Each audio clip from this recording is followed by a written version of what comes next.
Hello everyone, मैं हूँ वीरेंद्र सिंह और आपका फिर से स्वागत है लाइफ मंत्रा में।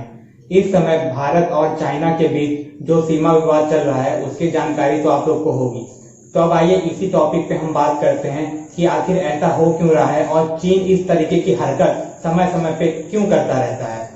जैसा कि आप जानते होंगे 1962 में जो भारत चाइना का युद्ध हुआ था, तो वो युद्ध किसी जमीनी विवाद या फिर चीन भारत से दुश्मनी के लिए नहीं किया था।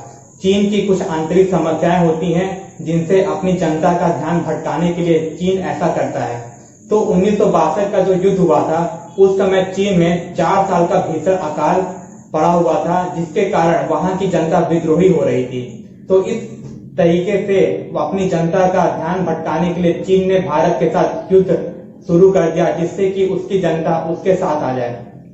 इसी तरीके से चीन ने 1989 में तियानमेन प्रोटेस्ट हुआ था, जो कि छात्रों का सबसे बड़ा आंदोलन है अब तक का। तो ये प्रोटेस्ट क्यों हुआ था? ये प्रोटेस्ट भी चीन की कूटनीति और वहां की जो तानाशाही है उसके खिलाफ ये प्रोटेस्ट हुआ था, जिसमें चीन के आंकड़ों के हिसाब से 10,000 से ज्यादा लोगों का नरसंहार हुआ था। लेकिन ये तो सिर्फ चीन के आंकड़े हैं, असल में तो इससे 6 गुना ज्यादा लोगों का नरसंहार वहां पे हुआ था। आपने एक फोटो देखी होगी जिसमें एक अकेला छात्र दमनकारी चीन सेना के टैंकों के सामने अकेला खड़ा है। अब उस छात्र का क्या हुआ ये किसी को पता नहीं चला, क्योंकि हर कोई चीन के साथ अपना व्यापार कर रहा है, इसलिए पूरी दुनिया भी चीन के आगे कुछ नहीं बोलती है। और श्रीलंका, पाकिस्तान ऐसे देश ये तो चीन के कर्ज में इतने डूबे हुए हैं कि ये सब उनके गुलाम ही बनकर रह गए हैं। तो अब देखते हैं कि चीन आखिरकार इस समय भारत के साथ ही नहीं बल्कि वियतनाम, ताइवान और हांगकांग के साथ भी छेड़खानी कर रहा है। तो चीन आखिर ऐसा कर क्यों रहा है?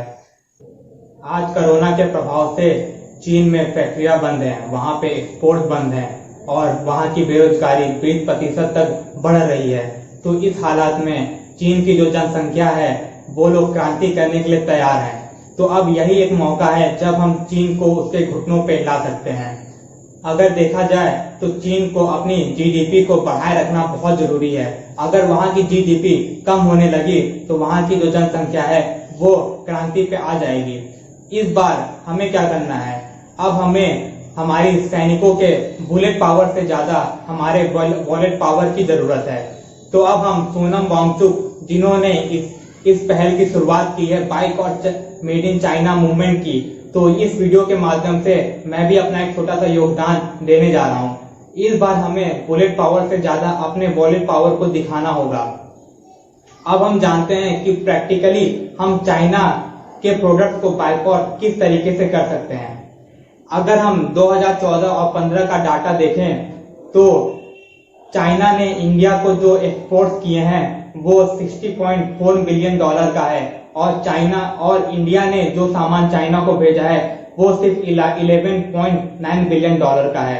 अगर यहाँ पे देखा जाए तो कितना बड़ा इम्बैलेंस है, सीधे $50 बिलियन का यहाँ पे इम्बैलेंस है, जो कि ट्रेड डेफिसिट कहलाता है। अब कोई भी कंट्री ये नहीं चाहती कि उस जो ट्रेड डेफिसिट का जो रेशियो है वो बहुत ज्यादा हो। इस कंडीशन में इंडिया चाइना पे डिपेंड है, क्योंकि चाइना से ज्यादा प्रोडक्ट इंडिया में आ रहे हैं। किसी भी कंट्री के लिए ट्रेड सरप्लस में रहना ही उस कंट्री के लिए एडवांटेज होता है।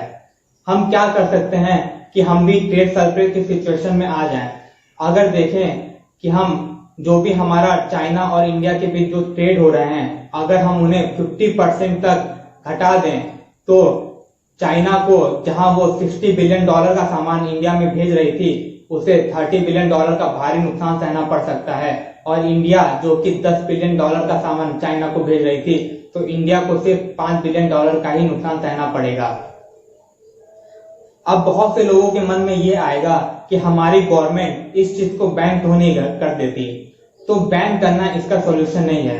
असल में तो बैन करना पॉसिबल ही नहीं है, क्योंकि WTO वर्ल्ड ट्रेड ऑर्गेनाइजेशन के रूल के अकॉर्डिंग कोई भी देश किसी दूसरे देश के ट्रेड को पूरी तरीके से बैन नहीं कर सकता, चाहे उनके बीच में मिलिट्री कॉन्फ्लिक्ट ही क्यों ना चल रहे हों। हाँ, कुछ प्रोडक्ट हैं जिन पे हम बैन कर सकते हैं हेल्थ और सिक्योरिटी का इश्यू दे करके, फिर भी हम सारे प्रोडक्ट पे बैन नहीं लगा सकते। तो इसके लिए अब हमें क्या करना होगा? अब हम देखते हैं कि जो $60 बिलियन का सामान जो इंडिया में आ रहा था, अगर ये पूरी तरीके से बैन हो जाता है तो भी हमारी जो नेसेसिटी है वो हम कहां से पूरी कर पाएंगे। इसके लिए हमें चाइना के प्रोडक्ट्स को किसी और कंट्री से या फिर हमारी खुद की कंट्री से ही रिप्लेस करना पड़ेगा। अब ये सुनने में तो बहुत अच्छा लगता है कि स्वदेशी अपनाओ, लेकिन हम इतनी जल्दी भी सारी प्रोडक्ट्स की मैन्युफैक्चरिंग हमारे देश में नहीं बढ़ा सकते हैं। इसके लिए हमें क्या करना होगा? सबसे पहले तो जैसे अगर वर्ल्ड ट्रेड ऑर्गेनाइजेशन की रिपोर्ट के हिसाब से देखा जाए तो सबसे ज्यादा सामान 41% तक हम सामान मैकेनिकल और इलेक्ट्रिकल इक्विपमेंट, जिसमें हमारे mobile phone, washing machine, automobile के पार्ट्स हम चाइना से इंडिया में एक्सपोर्ट करते हैं।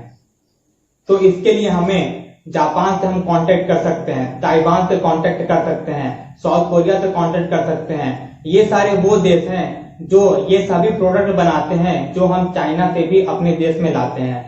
इसके लिए हमें क्या करना होगा कि एज अ कंज्यूमर हम सिटीजन सिर्फ उतना ही कर सकते हैं कि इन प्रोडक्ट्स को खरीद नहीं सकते, लेकिन मैं जो हमारे देश की जो कंपनियां हैं, जो ट्रेडर्स मालिक हैं, उनसे मैं ये आग्रह करना चाहूंगा कि सबसे पहले पहल उन्हीं को करनी पड़ेगी। उन्हें ही, जब वो प्रोडक्ट चाइना से मंगवाएंगे ही नहीं और मार्केट में वो प्रोडक्ट आएगा ही नहीं, तो हमारे देश के लोग भी उस प्रोडक्ट को नहीं खरीदेंगे। आज के टाइम में हमारे मार्केट में 80% से ज्यादा प्रोडक्ट चाइना के ही मिल रहे हैं। इस हालत में हम क्या करेंगे? हम वही खरीदेंगे जो हमें मिलेगा। लेकिन अगर चाइना की जगह किसी और कंट्री के और हमारी खुद की कंट्री के प्रोडक्ट बनने लगेंगे तो वो भले ज्यादा महंगे होंगे, लेकिन हमारे देश के लोग उस प्रोडक्ट को खरीदना पसंद करेंगे। मैं तो ये भी कहता हूँ कि अगर हमारी इस कंपनी के मालिक और ट्रेडर्स के जो मालिक हैं वो अगर अपनी दुकानों के बाहर ये बोर्ड भी लगा देते हैं कि यहाँ पे चाइना का कोई भी प्रोडक्ट नहीं मिलता है, तो उनके दुकानों के बाहर लाइन लग जाएगी। तो यहाँ पे सीधी सी बात ये समझने वाली है कि हमें एज अ कंज्यूमर और एज अ सिटीजन जितना कम से कम हो सके हमें इस चीज से बचना होगा। इसके लिए हमें हमारे देश की बनी हुई चीजों को या अदर कंट्री की बनी हुई चीजों को ही खरीदना होगा, जिससे चाइना की जीडीपी डाउन जाएगी और वहां पे एक क्रांति का रूप ले सकती है, जिससे चाइना जो कि इस तरीके की हरकतें करता रहता है, दूसरे देशों के साथ युद्ध की तैयारियां करता रहता है, उसके पास वो पावर नहीं बचेगी कि वो फिर इस तरह से हमारे पास सीमा तनाव करता रहे। और इस तरीके से चाइना के पास एक साइकोलॉजिकली प्रेशर भी बढ़ेगा, जिससे खुद वो पीछे हट जाएगा।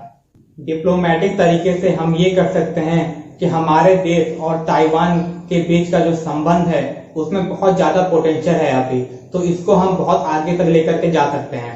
क्योंकि चाइना ताइवान को अपना ही एक अंग समझता है, तो वो हमेशा से उस पर कब्जा करने के फिराक में रहता है, जबकि ऐसा है नहीं। आज तक कोई भी हमारे देश का इंडियन पीएम ताइवान विजिट करने नहीं गए, सिर्फ इसलिए कि चाइना से उसके रिश्ते खराब हो जाएंगे। लेकिन ये एक ऐसा मौका है जब मैं पीएम मोदी से ये रिक्वेस्ट करता हूँ कि वो ऐसे पहले प्रधानमंत्री बने जो ताइवान जाएं और वहां पे जाकर के ट्रेड टॉक्स करें, जिससे चाइना को एक जवाब मिल सके कि हाँ, हम भी आगे अपनी पहल कर रहे हैं। अब एज अ सिटीजन हम और आप क्या कर सकते हैं? जैसा कि सोनम वांगचुक जी ने एक पहल चलाई है कि हमें बुलेट पावर से ज्यादा अपनी वॉलेट पावर से चाइना को जवाब देना है, तो अब हमें चाइनीज प्रोडक्ट को जितना हो सके उसका यूज नहीं करना है। जैसे अब चूंकि हमारे पास तुरंत के लिए कोई रिप्लेसमेंट नहीं है, तो इस वक्त हम क्या कर सकते हैं? जितने भी चाइनीज सॉफ्टवेयर हैं, टिकटॉक हो गया, यूट्यूब ब्राउजर हो गया या शेयरिट हो गया, इनको हमें एक हफ्ते के अंदर अपने फोनों से हटा देना है। और जो हार्डवेयर हैं जैसे फोन हो गए और ऑटोमोबाइल पार्ट्स हो गए, इन्हें क्या करना है? इन्हें हम धीरे धीरे 1 साल के अंदर इन हार्डवेयर को भी हमें अपनी जिंदगी से हटा देना है, जिससे कि चाइना की जो जीडीपी है वो एकदम से नीचे आ जाए और वहां पे खुद उसकी आंतरिक समस्याएं पैदा हो जाएं, जिससे चाइना को ये समझ में आ सके कि हर देश के साथ इस तरीके से व्यवहार करना अच्छा नहीं होता है। अब हमको इसमें करना क्या है कि सॉफ्टवेयर इन अ वीक और हार्डवेयर इन अ ईयर का हमें एक मूवमेंट चलाना है। इस मूवमेंट को हमें ग्लोबल लेवल पे इतना बड़ा बनाना है कि ये मूवमेंट इतना सक्सेस हो जाए कि चाइना अपने घुटनों पर आ जाए। अब मैं आप लोगों से हाथ जोड़कर एक अपील करना चाहता हूँ कि आप भी इस boycott made in China product के मूवमेंट में जुड़िए और अपना योगदान दीजिए। अब अगर आपको हमारा ये मैसेज अच्छा लगा हो तो इसे मैक्सिमम लोगों तक शेयर कीजिए, ताकि वो भी इस बड़ी सी पहल में आकर के अपना छोटा सा योगदान दे सकें, जिससे हमारा देश बहुत आगे बढ़ जाए। जय हिंद।